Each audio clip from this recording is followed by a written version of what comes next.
partir de agora, Espaço da Diferença. Programa institucional Terapia Alternativa. Temas: dialogando. Informes: você pode. Boca Livre. Apresentação: Wagner Leite. Coordenação: Centro de Convivência e Cultura Trilhos do Engenho. Muito boa tarde, amigos do site Revolução, nas plataformas digitais. Eu sou o Wagner Leite, Espaço da Diferença. Com muito orgulho, com muita emoção, estamos no ar mais uma vez via live. E no nosso programa de hoje temos muita coisa em comum e muitas coisas, assim, diga-se de passagem, que nós vamos passar para vocês. Então, enquanto isso, vamos chamar o nosso amigão do peito, o nosso Alan Ribeiro, para dar aquela mensagem dele que ele sempre dá pra gente no início do programa. É com você, Alan Ribeiro. Muito boa tarde a todos os ouvintes e internautas, a você que acompanha o nosso programa. Fique ligado, nesses próximos minutos você terá uma boa dose de entretenimento e informação na medida certa. Fique com a gente na rádio que é louca por você. Está entrando no ar o programa Espaço da Diferença. E tô contigo no ar, Alan. Beleza, ótimo pra você, muito bem. Então vamos ao que interessa, vamos aos nossos informes de hoje. Informes, se ligue. Bom, e no informe de hoje vamos a Ana Cláudia. Vou falar agora um pouquinho sobre os feriados de novembro. Então, com a aproximação do final do ano, boa parte das pessoas aguardam ansiosamente por uma folga na nossa rotina. Esse mês de novembro costuma ser uma boa oportunidade para o descanso. E a gente tem alguns feriados importantes nesse mês. No dia 2 de novembro, segunda-feira passada, foi o Dia dos Finados, né? Ou Dia dos Mortos. É um momento reservado para que a gente preste homenagem aos nossos amigos e familiares já falecidos, né? É um momento muito importante do ponto de vista religioso, principalmente para a Igreja Católica. No dia 15 de novembro teremos um novo feriado, é o feriado de Proclamação da República. Ele é comemorado, é uma data muito importante e o evento representou o fim da monarquia constitucional parlamentar e deu início à era republicana brasileira, que acontece até os dias de hoje. Depois, logo em seguida, teremos um novo feriado, no dia 20 de novembro. É o feriado da Consciência Negra. É uma data muito importante para a população negra, que constitui a maioria de pessoas no país. Ela traz um momento de reflexão para um problema estrutural do racismo que nós enfrentamos. A escolha desse dia se dá em homenagem ao Zumbi dos Palmares, que foi um importante líder negro no período da escravidão. E ele acabou falecendo nessa data.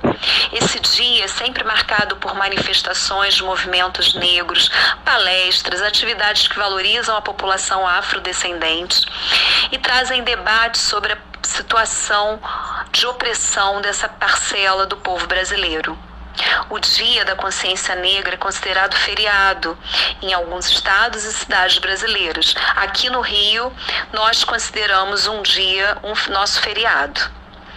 Bom, gente, é esse informe que eu tenho a passar. Temos ainda 2 feriados pela frente e é com você, Wagner, o próximo informe. Muito obrigado, Ana Cláudia. Então, o próximo...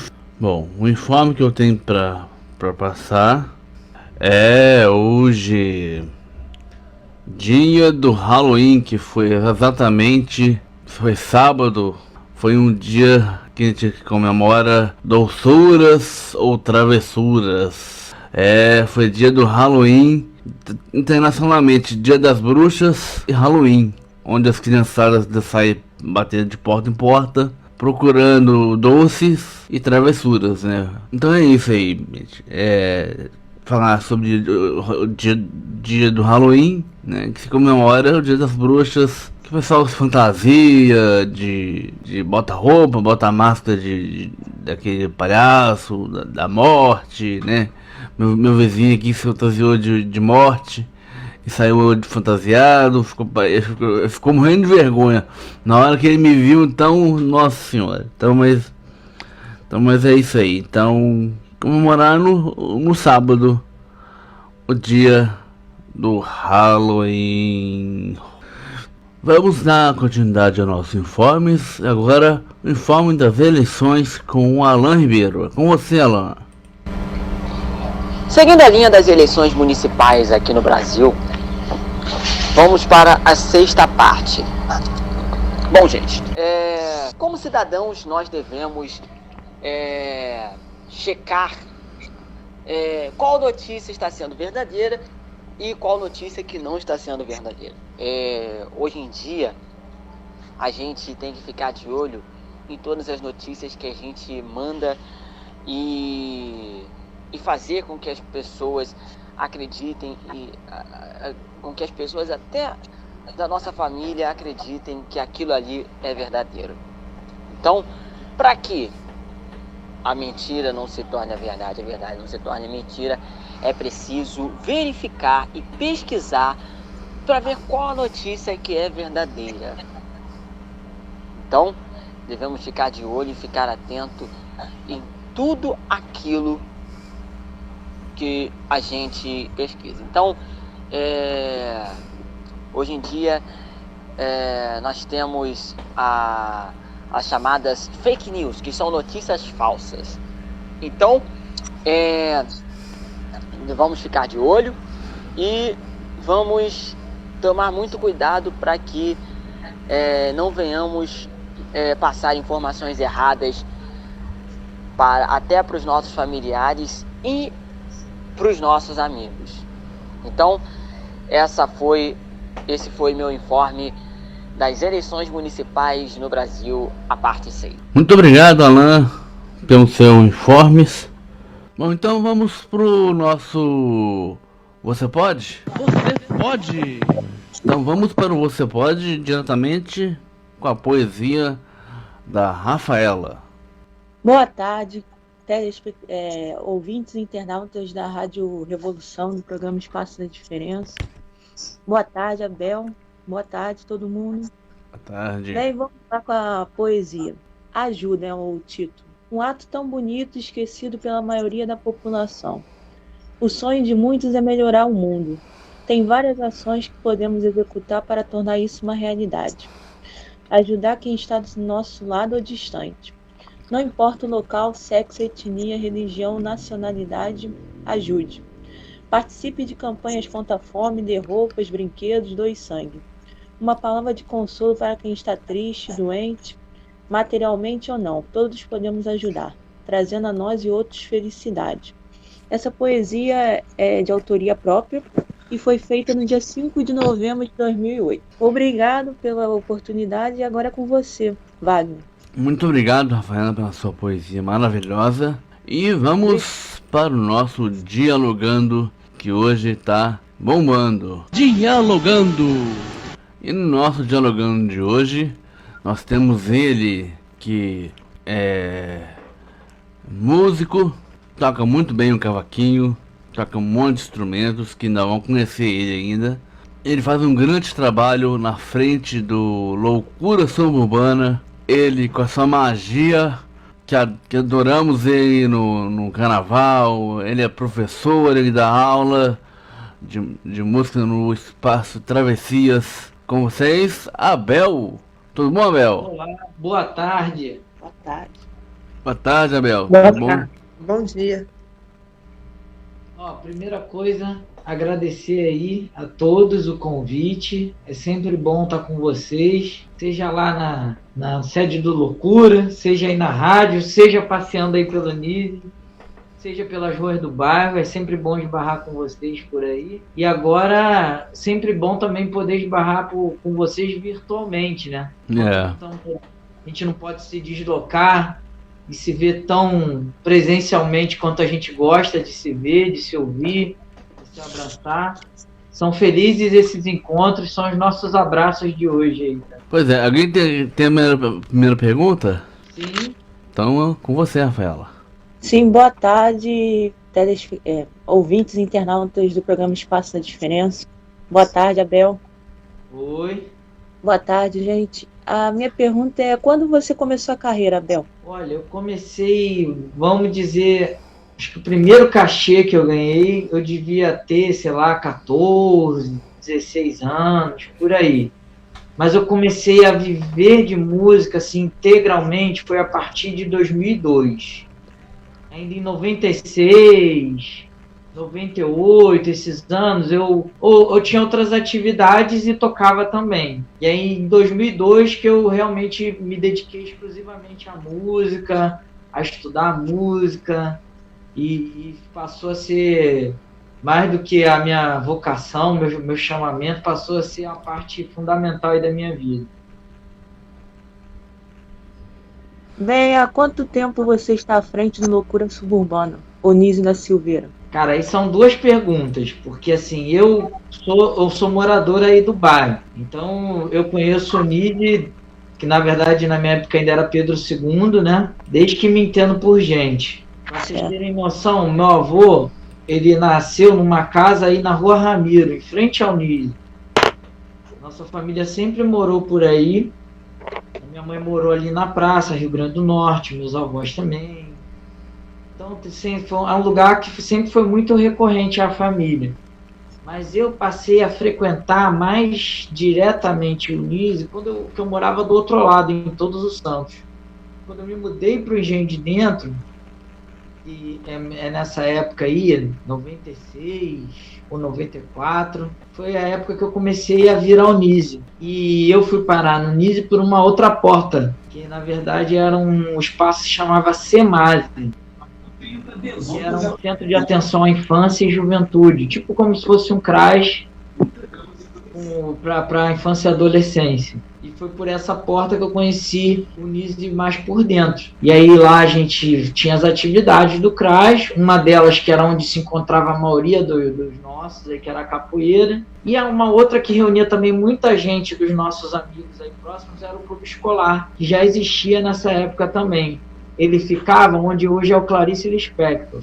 E o CRAS é aí onde é o centro comunitário, na entrada pela quadra. Qual instrumento que você toca e existe algum que você gostaria de aprender? Olha, eu toco instrumentos basicamente de cordas e palhetas, porque tem instrumento que você toca de corda dedilhada.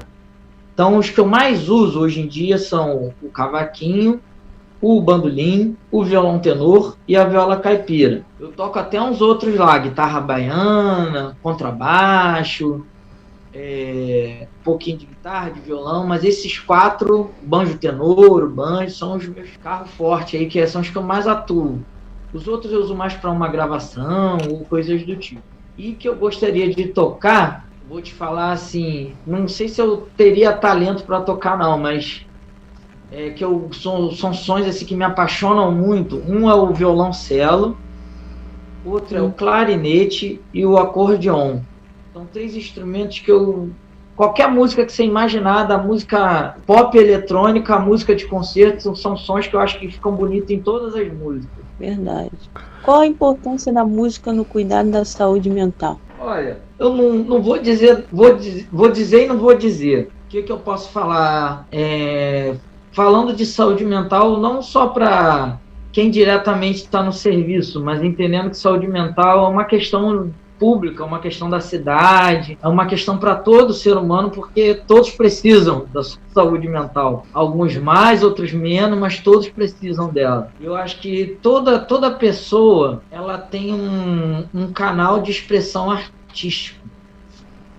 Que não é necessariamente você assumir o compromisso de ser artista, mas ter um lugar que você possa colocar coisas que às vezes a palavra não dá conta, uma conversa não dá conta, que às vezes a gente não consegue demonstrar claramente.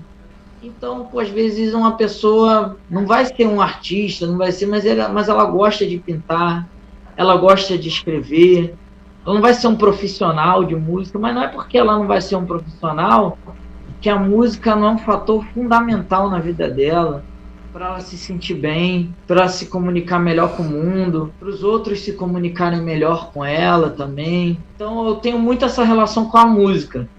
A música foi uma ferramenta que me ajudou a ver melhor o mundo, a me ver melhor, a me relacionar melhor com as pessoas, com a natureza, com a cidade. E foi a que eu encontrei. Algumas pessoas vão achar isso na dança, vão achar numa luta, vão achar num jogo de tabuleiro. Eu não acredito que ninguém... Isso é uma coisa que eu acho que é que nem a fome, é o sono. Todo mundo tem. É uma coisa que o ser humano não opta. Alguém vai ter um canal de expressão para além da linguagem informal que atende essa demanda de dentro do coração, da alma, da mente dela. E aí é isso, a gente tem uma série de variáveis que leva a gente a encontrar, às vezes mais rápido, às vezes num percurso mais longo, mas eles estão no mundo aí, disponíveis para a gente de alguma forma. O que eu acho que é a vantagem no meu caso, que eu posso falar assim, a música. Eu sou uma pessoa que tem uma necessidade especial que se chama visão subnormal. Que seria um degrau abaixo do que é a cegueira, vamos dizer assim. Então, resumindo grosseiramente, seria isso. Então, como vários de nós aqui, tu tira essas coisas, cartão de ônibus, prioridade em concurso, cotas, eu, por exemplo, fui descobrir isso já era adulto. Então é uma coisa muito recente, legalmente e tal. E por uma série de situações legais da vida, do destino, que foi muito... Eu tive pessoas que me ensinaram a enxergar coisas, que me ensinaram a ver coisas para eu não ficar me lamentando pelo que eu não via, mas para ajudar eu ver o que eu podia ver. E a música foi uma coisa fundamental nisso. Uma coisa que eu imagino muito, e que eu acho que a música me ajudou também a procurar, que acho que é o som. O som, hoje vamos dizer que é no meu trabalho aí, como um cara que molda o barro, o meu barro seria o som. Eu acho que no trabalho que a gente faz no Clarice, no Loucura, da parte que me cabe, é que toda pessoa, inclusive a que não escuta, ela tem uma relação com o som. Porque o som ele é físico. Então quando você tem um som de alta intensidade, você vai sentir ele reverberar em você. O som ele é uma coisa que não tem forma. Então, se você está num local aberto, como eu fico lá na entrada do Clarice, que não é uma sala fechada, ele vai invadindo os espaços, ele chega nas pessoas na rua, ele chega nas pessoas no pátio, ele chega nas pessoas na fila. Então, você está produzindo junto ali uma série de artesanatos sonoros que não passa exatamente por realizar música, mas passa pela a troca de experiências e experimentações que cada pessoa tem com som em sua vida. É um som que te lembra uma coisa legal, que não precisa necessariamente ser uma música, é um ruído que identifica como eu lembro daquela pessoa, é um trânsito que me faz identificar que aquele lugar eu tenho que olhar com mais atenção na hora de atravessar a rua, ou o canto dos pássaros que me faz achar que aquele lugar tem uma presença de árvores, ou que é um lugar mais relaxante, coisas do tipo. Então acho que essa matéria-prima aí que é o som, tem muitas coisas que nesse campo de como a gente pode construir linguagem, formas de se comunicar, de interagir, de trocar, de abrir janelas aí para estar junto em diversidade e em diferença, porque a minha ferramenta é o som para produzir isso. Sim, entendi. Segue aí o programa Espaço da Diferença. Bom, Abel, eu tenho uma pergunta. Há quanto tempo você está na frente do Loucura Suburbana? E se a pandemia afetou realmente o desfile do bloco pro ano que vem? Você vai ter o desfile ano que vem. Então vamos lá. No Loucura, que eu posso dizer assim que eu passei a participar mais ativamente, foi na virada de 2003 para 2004. Foi quando eu comecei a participar mais. Porque nessa época que eu vinha, em 90 ainda, no meado de 90, eu já tocava. Então tinham várias coisas que rolavam no Easy, que aí já chama aquele garoto lá que ele toca cavaquinho. Então tinha, sei lá, final do ano no clube escolar, festa junina do centro comunitário, baile de não sei o quê. Então tinha essa coisa de saber que eu era a pessoa que tocava cavaquinho e tinha alguma coisa com música, eu poderia ajudar de alguma forma. De um outro lado, tinha uma coisa na época que era muito engraçada. Você não tinha nem celular, quem dirá internet. E por conta do meu trabalho, do meu jeito assim, naquela época eu já andava a cidade toda, conheço bem o Rio de Janeiro. E aí tinha uma coisa que a minha mãe ria a beça, porque muita gente ligava para minha casa para perguntar como chega nos lugares. E aí muitas pessoas ligavam lá para casa: como é que eu vou para Ricardo de Albuquerque? Como é que eu vou para Mariópolis? Como é que eu vou não sei o quê? E aí tinha essa coisa: não, porque o Abel mora lá no Engenho de Dentro, cara, ele conhece tudo lá, não sei o quê. E aí, quando qualquer pessoa vinha no Engenho de Dentro, ela ligava lá para casa: Abel, eu tô indo aí no Engenho de Dentro, não sei o quê, aparece aí, eu vou estar lá. E aí eu lembro que uma dessas pessoas que prontamente me ligou, que falou: eu trabalho perto da sua, eu estou fazendo estágio perto da sua casa, foi o Leandro, lá da EAT. Ele: pô, vou estagiar lá perto da sua casa, cara, aparece lá pra gente fazer um som, não sei o quê, e tal. E eu lembro que com essa correria, eu lembro que eu não conheci o Clarice. E o Clarice era uma enfermaria, que eu lembro, até brinco com o pessoal, que antigamente a gente da capoeira, lá tinha, onde é o estacionamento, tinha um gramado enorme. Então a gente invadia, pulava o muro no final de semana para treinar salto mortal naquele gramado lá. Aos sábados, domingos, assim. Ficava aquela grade gigante lá, pular a grade já era o treinamento, né? E aí a gente ficava treinando. E eu lembro que quando eu cheguei no Clarice, e aí encontrei a Marta, a Mônica Fadista, a Mônica Ramos, tinha uma galera lá, a Alexandra, que já estava lá, e eu fui lá por causa acho que era o primeiro aniversário do Clarice, e uns amigos meus que eram da escola portátil, dessa coisa mais Zona Sul, coisa e tal, falaram: Abel, estamos indo no Engenho de Dentro, vamos aí na sua área, fazer uma roda de choro, você não quer aparecer lá não, para fazer um som com a gente? Eu falei: vou lá, onde é que vocês vão? A gente vai lá no Engenho de Dentro, no início da falei: conheço bem, vou aparecer lá. Aí nisso que eu fui ver esses amigos e conheci essa galera, e um pouquinho depois disso aí veio a oficina.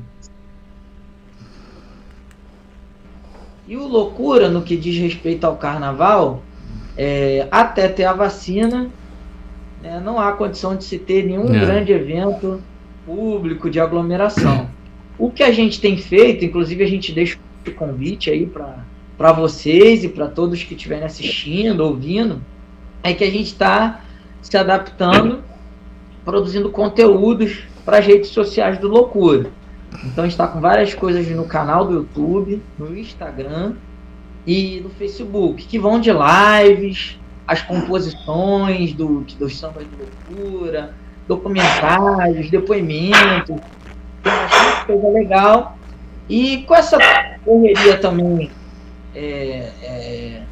das dificuldades, além das dificuldades da pandemia em si, da quarentena, a dificuldade financeira do Loucura, que ele se encontra no atual estado de nenhum recurso, assim, das fontes que são nossas fontes. Isso vem num decréscimo desde o golpe, né? Que é praticamente o extermínio das políticas de cultura. Então a gente está numa corrida contra o tempo, seja de editais, de financiamentos e coisas mil. E a gente está até para lançar uma campanha, já vamos aí já até divulgando, que é para doações via o Catarse, se eu não me engano, Benfeitoria, perdão, é pelo Benfeitoria, que é uma modalidade de um edital lá que você coloca são 3 partes. Então você coloca um terço e eles completam os outros 2 terços. Então a gente tem que conseguir arrecadar R$5.000 e eles vão completar os 10. E aí a gente vai ter uns 15 mil. E em termos do que é manter a estrutura do Loucura, seriam uns 3 meses. Assim, serão dedicados à realização do nosso Loucura na Rede, que vai ser a nossa folia virtual. Com lives, entrevistas, apresentações virtuais. E aí acho que isso responde aí como é que a gente está se preparando para o Carnaval 2021. Tá certo. Bom, o nosso tema de hoje é economia criativa como os profissionais de entretenimento estão se reinventando. Parte 2. Não é isso? Então vamos agora com você, Alessandra. Como foi sua gravação com o cantor Zeca Pagodinho? Ah, sim. Não, isso aí foi uma história legal pra caramba. O que aconteceu? Eu fui tocar num lugar lá pela Barra e eis que um dia o Zeca Pagodinho apareceu por lá. E aí nesse dia que ele apareceu, aí ele curtiu lá o som, não sei o quê. Aí no outro dia ele chegou, só que ele chegou já no final. E aí ele falou, poxa, Abel, vim aqui pra te ver, cara. Gostei a beça de você toca muito bem, pô, canhoto, negócio diferente, pô, talento, coisa e tal. Aí eu fiquei todo feliz, né? Falei, pô, que maneiro. Aí ele, pô, você vai pra casa agora? Eu falei, não, então vamos lá no quiosque. A gente bater um papo e não sei o quê. Aí eu falei, aí fui lá. E aí eu fiquei naquela, né? Falei, poxa, que legal, o cara, pô, maneiro, né? Chamou pra conversar, fiquei todo...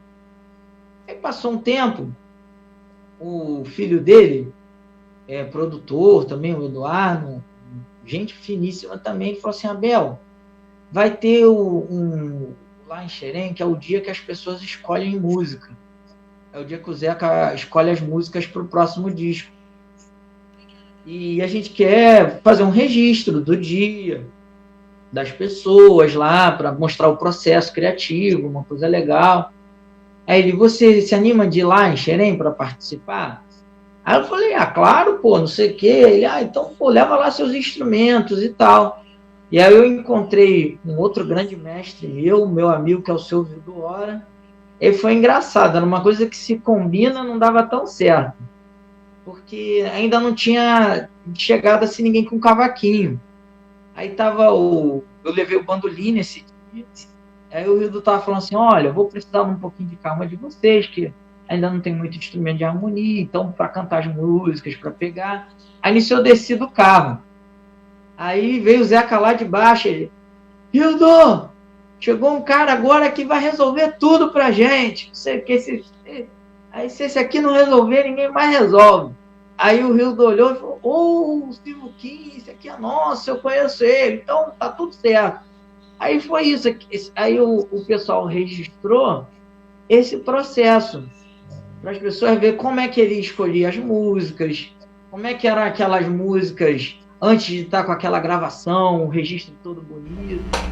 E aí que eu achei engraçado, e eu também não estava imaginando, que muita coisa que a gente fez lá já estava meio que nesse universo, assim, tu ia olhando as gravações e as coisas que a gente foi pensando na hora para resolver, muita coisa já estava muito parecida.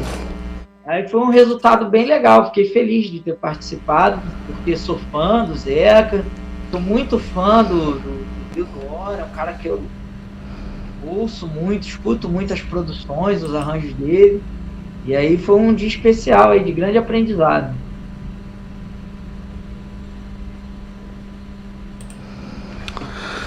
Bom, Abel, nós temos uma pergunta do nosso Alan Ribeiro. Sim. Que eu vou passar para você pergunta agora. A pergunta que eu quero fazer pro professor Abel, professor de música do Loucura Suburbana, é a seguinte: a partir de que idade poderá participar da oficina livre de música do Loucura Suburbana.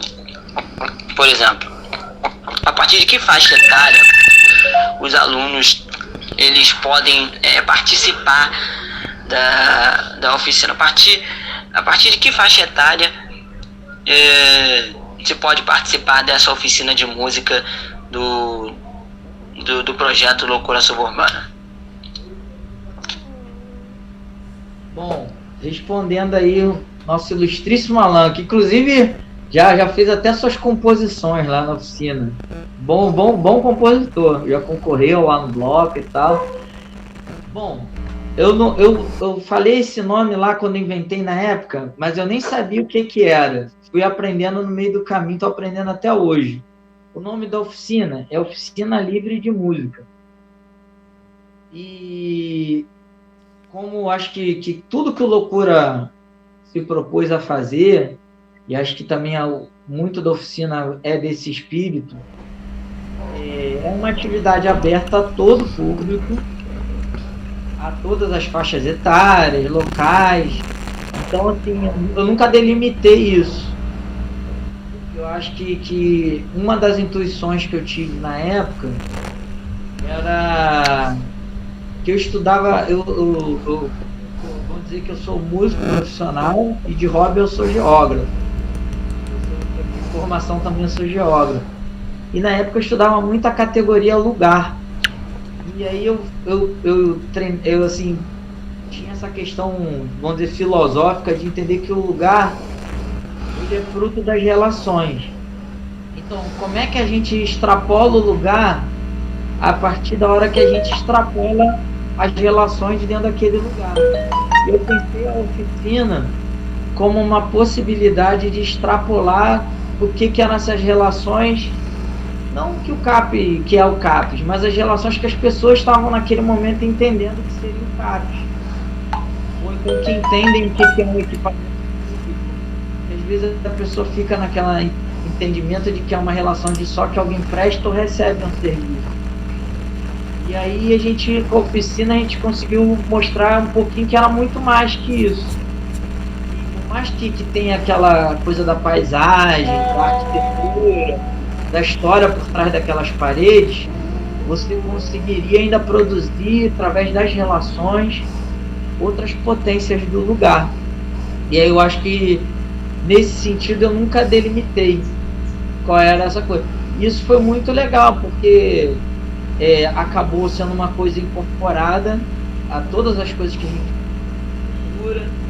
Acho que foi uma coisa que estimulou lá no início também outras atividades nesse espírito. E eu acho que não é no sentido de também colocar uma coisa para delimitar se é melhor, é pior. Acho que é uma questão de ter mais um ponto na diversidade. Porque eu acho que são demandas específicas que locais atendem, que pintam naquele contexto, naquela situação. E que bom que tem-se demandas diferentes e que às vezes atendem a mesma pessoa, que procuram em demandas que de repente eu não vou cobrir, mas aquele lugar cobre, como aquele lugar não vai cobrir, mas ali a oficina cobre, e acaba que são mútuas construções aí que estão dialogando, se ajudando também.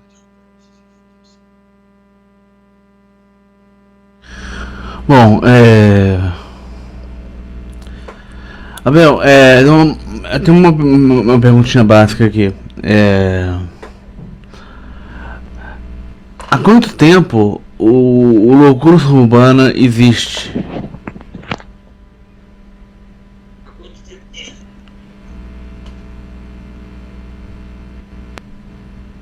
Oi? De repente o meu som ficou aqui, peraí. Aumentou o volume.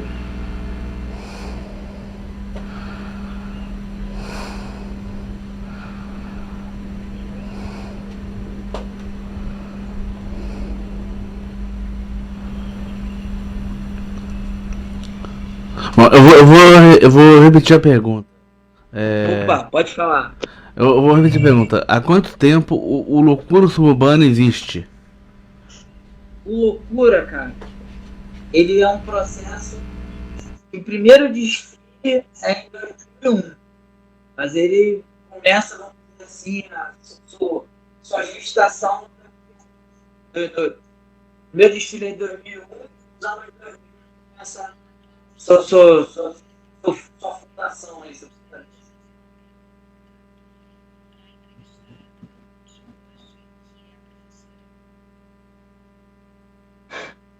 Bom, alguém tem mais uma pergunta? Rafaela? Alan, tem mais uma pergunta? Deixa eu pegar aqui, peraí. Bom, o Alan tem mais uma pergunta. Bom, eu queria fazer mais uma pergunta. Como professor de música, quais são as estratégias a serem usadas em suas aulas com seus alunos? Qual estratégia que você usa em suas aulas para que os alunos possam aprender? De que maneira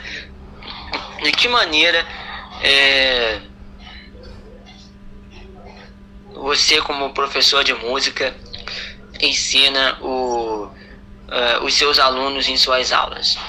As estratégias de ensino. Quais são essas estratégias a serem usadas? Vou falar especificamente de ensino. Tem vários casos. Tem casos que é aula.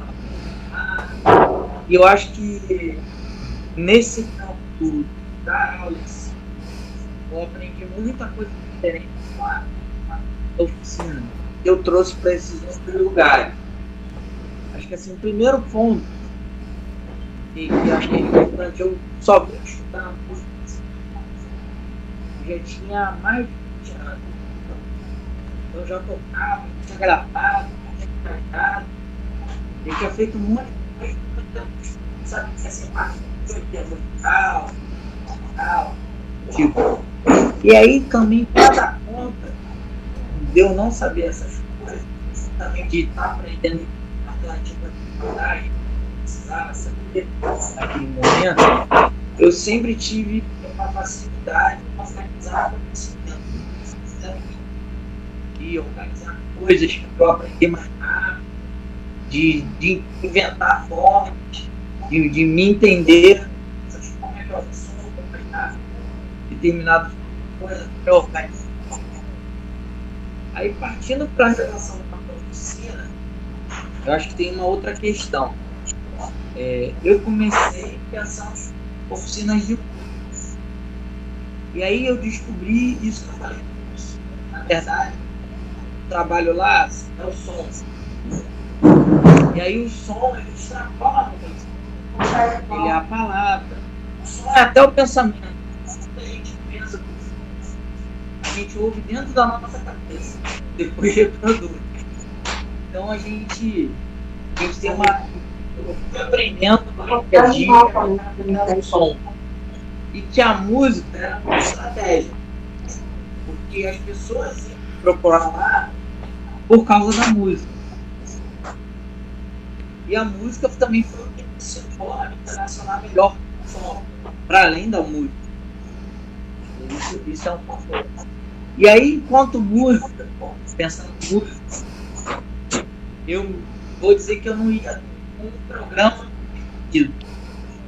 Eu me preparava para atender as demandas. Então, por exemplo, se uma pessoa quer estudar teoria, eu tinha que saber o suficiente para atender aquela pessoa. Se outra quer cantar uma música, tinha que saber o suficiente aquela música para aquela pessoa cantar. Se o outro quer só estudar um violão, e aí eu ia conciliando essas diferentes demandas para que as pessoas pudessem aprender e ensinar umas outras juntas. E no meio disso também criar coisas, pedir música. Eu não me fechei a um formato, mas eu entendia que eu tinha que me preparar para tentar conciliar acolher de uma forma que eu pudesse atender essas pessoas diferentes, de uma forma não só de atender, coletivamente essas demandas fáceis. Que aí vai desde o cara que está de uma música a, por exemplo, pô, todo mundo gostou dessa música, não quer aprender a cantar ela também. Vamos tirar a sua e ver aquela lá. Ah, vamos tirar essa do seu violão. E também tinha essa coisa, você às vezes chegava uma pessoa que cantava, mas queria ir lá aprender mais alguma coisa. Ela falava, então vamos fazer o seguinte, você está mais adiantado, ajuda aquela moça no violão, depois eu passo para você. Então eu vou botar o cara para me ajudar. Aí ele também, e a gente ia se ajudando. Era uma coisa assim. Tá certo. Bom, queria agradecer a nossa comunidade de hoje, Abel, pela essa entrevista maravilhosa, muito produtiva. E também queria dar uma salva de palmas pra você, Abel, que você sem dúvida é um cara, assim, você é um gênio da música pro Loucura Suburbana e pro Nisa Silveira, tá bom?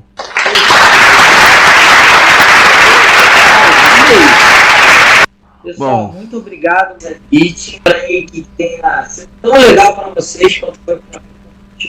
Que a gente possa fazer isso mais vezes. Até chamar a galera lá. O pessoal é super sincero em participar.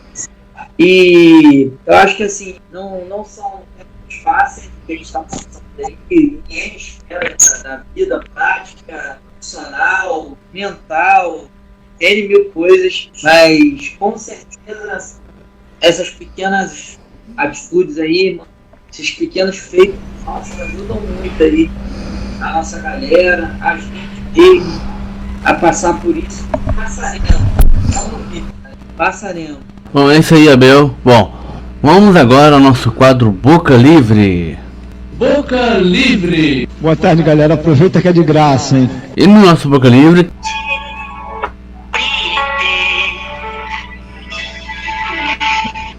Sei que às vezes passo dos limites e quase sempre você tem razão.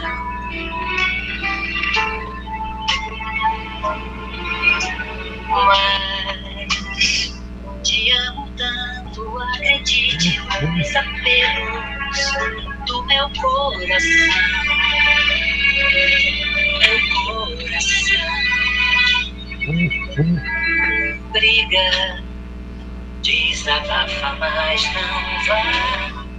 Foi amor, não manda mais. Grande barulho no fim do dia. Sexta-feira, território de alegria. Sexta-feira, território de alegria. Sexta-feira, território de alegria. Sexta-feira, alegria. Mas como sem família, paz depois da vigília, paz depois da jornada do dia a dia. O sino que bate depois da liturgia. Os monstros exigindo, as neuras exigindo, né? A gente cria. Pra sonhar a janela dele, seu corpo opaco, o redentor que vive. Quero a vida sempre assim, com você perto de mim até vou apagar da velha chama. Bom, o nosso programa chega ao fim. Agradecemos a vocês a nossa companhia, a sua companhia. Alan, as suas despedidas, Alan. Bom, gente, muito obrigado pela sua audiência e pela sua preferência. Semana que vem você terá uma boa dose de entretenimento e informação na medida certa aqui no programa Espaço da Diferença. Fique com Deus e até semana que vem. Tchau. Muito obrigado, Alan, e bom final de semana para todos. E eu volto na semana que vem. Tchau, pessoal. Termina aqui Espaço da Diferença. Até nosso próximo encontro.